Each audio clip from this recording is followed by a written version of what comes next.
King Charles' first ever Christmas broadcast included a personal reflection on the year, touched on current issues mentioning family members such as Prince William and Princess Kate, but didn't say anything about Prince Harry and Meghan. Well, after the last few years, how could anyone blame him?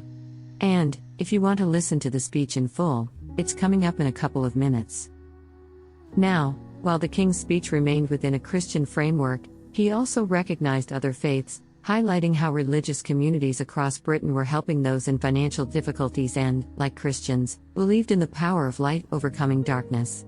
But it also does appear that he has a subtle go at the UK's government for plunging millions of people into financial crisis, and are now unable to pay bills, keep warm or buy food.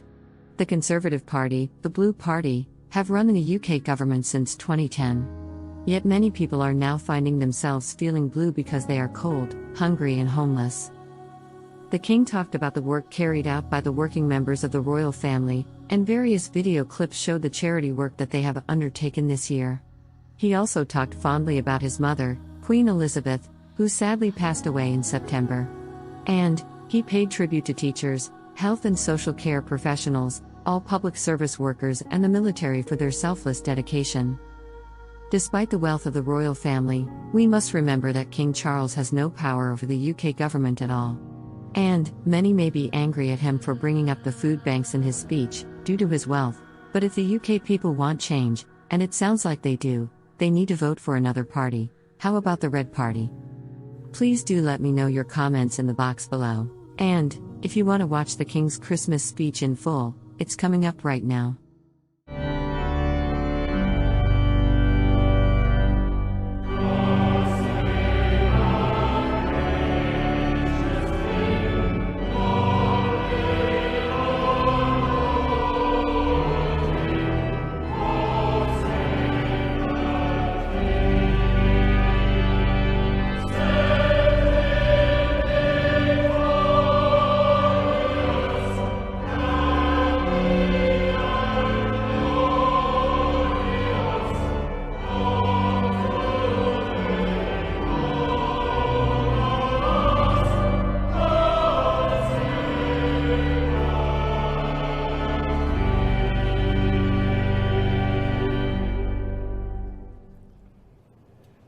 I'm standing here in this exquisite chapel of St. George at Windsor Castle, so close to where my beloved mother, the late Queen, is laid to rest with my dear father.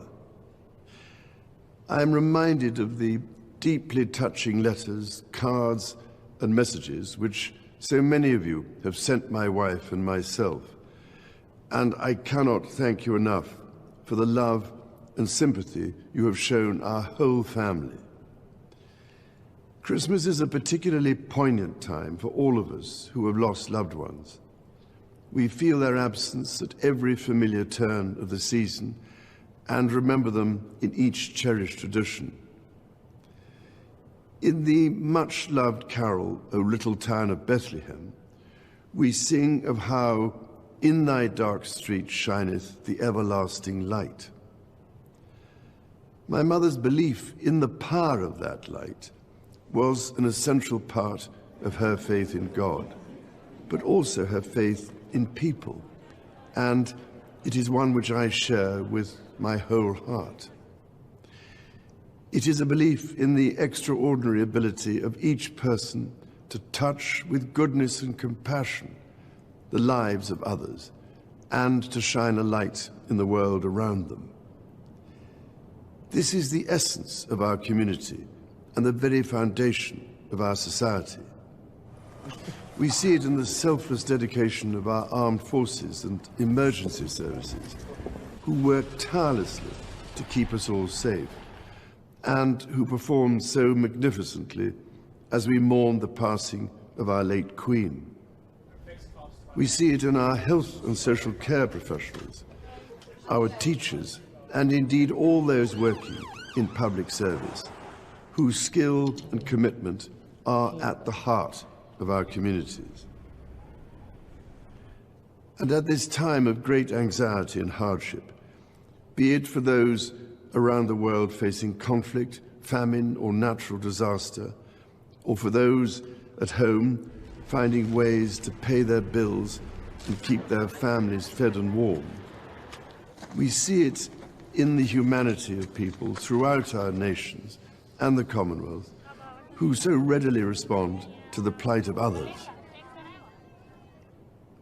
I particularly want to pay tribute to all those wonderfully kind people who so generously give food or donations, or that most precious commodity of all, their time, to support those around them in greatest need. Together with the many charitable organizations which do such extraordinary work in the most difficult circumstances. Our churches, synagogues, mosques, temples, and gurdwaras have once again united in feeding the hungry, providing love and support throughout the year. Such heartfelt solidarity is the most inspiring expression of loving our neighbour as ourselves. The Prince and Princess of Wales recently visited Wales, shining a light on practical examples of this community spirit. Some years ago, I was able to fulfill a lifelong wish to visit Bethlehem and the Church of the Nativity. There I went down into the chapel of the manger and stood in silent reverence by the silver star that is inlaid on the floor and marks the place of our Lord Jesus Christ's birth. It meant more to me than I can possibly express to stand on that spot where, as the Bible tells us, the light that has come into the world was born. While Christmas is, of course, a Christian celebration, the power of light overcoming darkness is celebrated across the boundaries of faith and belief.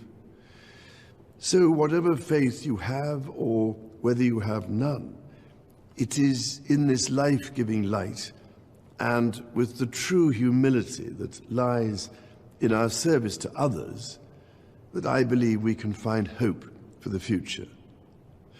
Let us therefore celebrate it together and cherish it always.